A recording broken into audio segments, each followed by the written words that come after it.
Hey guys, Professor Bill, Comic Book Universe in Batman White Knight, issue number 6 of 8. So, Sean Murphy, man, dude raises the stakes just a little bit. He ups the ante. So, what happens here, with Matt Hollingsworth. So, Commissioner Gordon's like, okay, tell me who Batman is or I'm arresting you guys. And Batgirl and Nightwing, they're like, what? That wasn't part of the deal, fool. So it's like, oh, it's obstruction of justice. You better answer me. It's like, nah, I'm not going to. It's like, listen, I'll help you take him down. Nightwing's like, I'll help you take him down, but you do not unmask him. I will not be a part of that. Okay? That's the deal. They already made a deal, and Gordon's already willing to break it. So how stupid is Nightwing to sit here and try to make a new deal with them? It's like, here, I'm drawing a line in the sand. Oh, you crossed that. Okay. Well, now I'm drawing this line. Dude, at what point do you finally say, that's it, I'm done? Batgirl was the smartest one. She just up and left. She's like, no, I'm done. She goes and talks to Victor Freeze. Turns out that his father was, this super Nazi war scientist thing who made this giant freeze gun, this freeze cannon that was built by Thomas Wayne under the German ambassador. The German ambassador to America, so under the German embassy. There you go.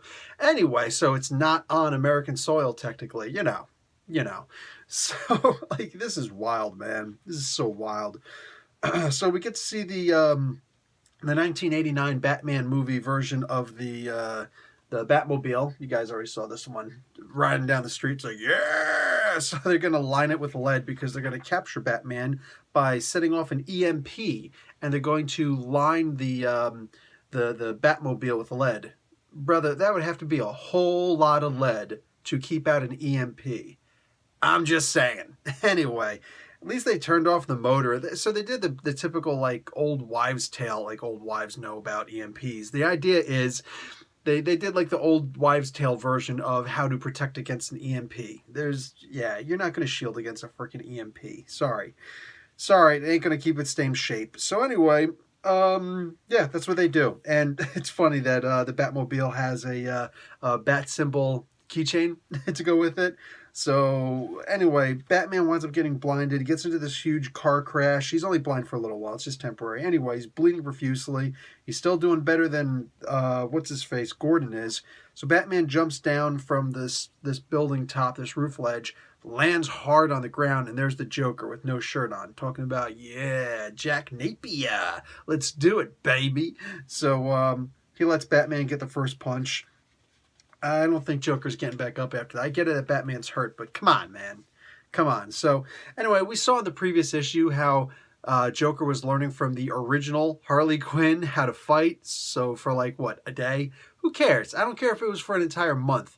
You're going to tell me that a whole lifetime's worth of Batman beating people up, like first off studying and then putting into major amounts of practice, and all of a sudden Joker, after like a couple, I don't care if it's a year, dude, you ain't gonna match up with what Batman's done. So anyways, he winds up beating up the Batman because that's realistic. This just makes me think, like, dude, a lot of things have made me think this, but this one especially, like, this has got to be a dream, man. This is such a dream. Anyway, the question is whose? It's probably the Joker's. Because at one point, so he's like dragging the body. Anyways, what do you call it? Neo Joker, who is the second version of Harley Quinn. She goes and fires off this freeze ray, and it says, "Bring the Joker." Yeah, I know, it's really weird. So the Joker's got to go. And what is it? Jack Napier's like taking way too many of these pills to not turn back into the Joker. Well, even though he's taking all these pills, he still turns into the Joker by the end. Yeah. Okay. Of course, it's funny, like, everybody in the GCPD has their sidearm. No, sorry, I was seeing a couple of shotguns. Ooh, AR-15s. Yeah, this is like modern-day America, where cops get military weapons but don't have to have military training. Go figure. So, anyway, yeah, I'm seeing shotguns and military-grade rifles. Everything's pointing at the Joker, and they're all still like, it's not enough guns.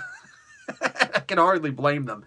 Anyway, and watch him take them all out with a joy buzzer and a pocket knife. So, this was pretty good, but I'm afraid that this monthly comic is starting to wear thin on me. All right, I'm going to give you first off here, just the grade. I'm going to give this a B+. It's a good comic. All right, don't get me wrong, B plus, it's good. But at the same time, like, I set this up to be the third comic I was going to read. I got to my third comic. I was like, let me flip this up and let me make this my fourth comic. This is actually the sixth comic I'm reading. I kept on putting it back in the pile. And finally, I said, let me just read this thing. And not, I know this is going to be good. Let me just read it. No, it's, let me just get it over with. Let me read this. Yeah. Yeah. Look, good and bad. It's really rough to be the monthly comic when you're living in a weekly, like like Avengers No Surrender is a weekly comic. You know what I'm saying? And most other comics, the good ones especially, are bi-weekly. Meanwhile, you got well, bi-weekly, bi-monthly, however you want to say it. Every 2 weeks these comic books are coming out. DC's got a bunch of books like that too. At the same time, DC's also running into a lot of problems, okay? This one hasn't had any delays that I recall, but Doomsday Clock, not only has it been massively delayed, but on top of that, went from a monthly comic to once every 2 months that it's going to be released. We're not going to see the end of this for another 1.5 years starting now. Let's make matters even worse. Remember that summer event, DC Metal? Yeah, DC Dark Knights Metal? Yeah, summer event that we're waiting for the next issue to come out. What, next week, the week after? Will that be delayed also? I'm so... So one of the main things that this comic book is suffering from is being a normal comic. I know it sounds weird, right? But hear me out. This is a regular comic. This is monthly. This is, in many ways, how it should be. Okay, fine. I'm old, okay? I'm used to comics coming out monthly. Heck, I remember when comics used to come out, you know, every 2 months. It ain't that big of a deal, right? When Namor, all the Namor books eventually went to every 2 months, it's like, yep, that's just a far cry before they actually end the storyline and end the comic.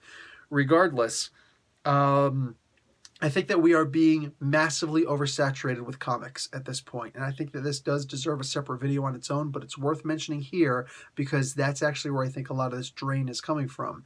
When I'm reading a comic, a new version of the same comic every single week, and then sometimes I'm even reading, and more often than not, I'm reading every 2 weeks. I'm reading the same storyline, you know, continuing in a comic book, and I can follow them easily because it's still fresh in my head. And it's just so many comic books that when you have a comic book, even one that's should be as good as this, it's hard to really, like, I wonder if this were the only comic book I was reading, or if I was only reading monthly comics, would this have felt better to me? I don't know. But I literally looked at this today and bumped it back from number 3 to number 6. I mean, like, just one at a time, because I thought to myself, it's hard to remember what just happened in the comic previous, because I'm just reading so many comic books that are just hitting me weekly sometimes. So yeah, it's a shame, but there is an oversaturation of comics right now, and I do feel that comics as good as this are suffering because of it. All right, that being said, guys, whatever. Well, I'm going to address this in a different video. All right, guys. Professor Bell, Comic Book University. Class dismissed.